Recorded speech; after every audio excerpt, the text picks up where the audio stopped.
Good morning বন্ধুরা। তো আমি আজকে ভাইয়ের ঘরে আসি আর এখন বাজছে সকাল 6টা। তো ঘুমানো থাকা অবস্থায় আমি দেখি বাইরে অনেক গান চলছে। আজকে 26 জানুয়ারি রিপাবলিক ডে, তো সবাই দেশভক্তির গান চলাইতেছিল। তাই বাইরে সকাল সকাল উঠে একটু গানগুলা দেখলাম। তারপরে এদিকে দেখো মা এদিকে ঝাড়ু মারতাছে। আর মা ঝাড়ু মারার আগেই আমার জন্য ব্রেড আর জেলি রেডি করে দিছে নাস্তা করার জন্য। তো আমি একটু নাস্তা কইরা তারপরে একটু ছাদের উপরে গেলাম। ছাদের উপরে গিয়া ছাদের থেকে দেখি একটা রাম ঝান্ডা এখানে ঝুলতাছে, তারপরে বাইরে প্রচণ্ড গান বাজতাছে। তো খুবই ভালো লাগতাছে, সবাই নিজেদের ঘরে ঘরে গান বাজাইতেছে, দেশভক্তি গান, খুবই ভালো লাগতেছে। তারপরে এখান থেকে ঘুরে আসার পরে মা আমার কিছু মটর ছুটতে দিয়েছিল, তো মটরগুলো একটু ছুললাম।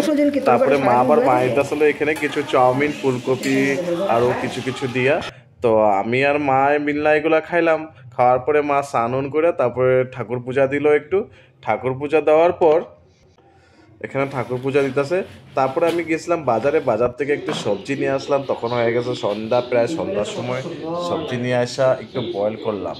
আজকে এই বয়েলগুলো মা করে দিল, ডাংবডি, মটরশুঁটি, ফুলকপি, এগুলো বয়েল করলাম। তারপরে বয়েল কইরা তারপরে এগুলো এখন আমি খাইতাছি। দেখো খুব ভালো লাগছে খায়া। তো বন্ধুরা এখন খাওয়া চলছে আমাদের। তো আমি আর মা এটা মা সে বয়েলগুলা খাইলাম। তারপরে মা চা বানাইলো। তো আমরা দুজনে বৈশা একসাথে একটু চাও খাইলাম। তো এখন প্রায় সন্ধ্যাটার সময়। তো সন্ধ্যাটার সময় আমি এগুলা খাই। সন্ধ্যার খাওয়া শেষ হওয়ার পর আজকে রাত্রে বানানো হলো বেগুনের ভর্তা। তো এখানে মা বেগুনের ভর্তা বানাইছে, একদম গরম গরম, খাইতে খুবই টেস্টি হয়েছে। আর সঙ্গে আছে ভাত আর মুগ ডাল। তো ওকে tata, bye bye, good night.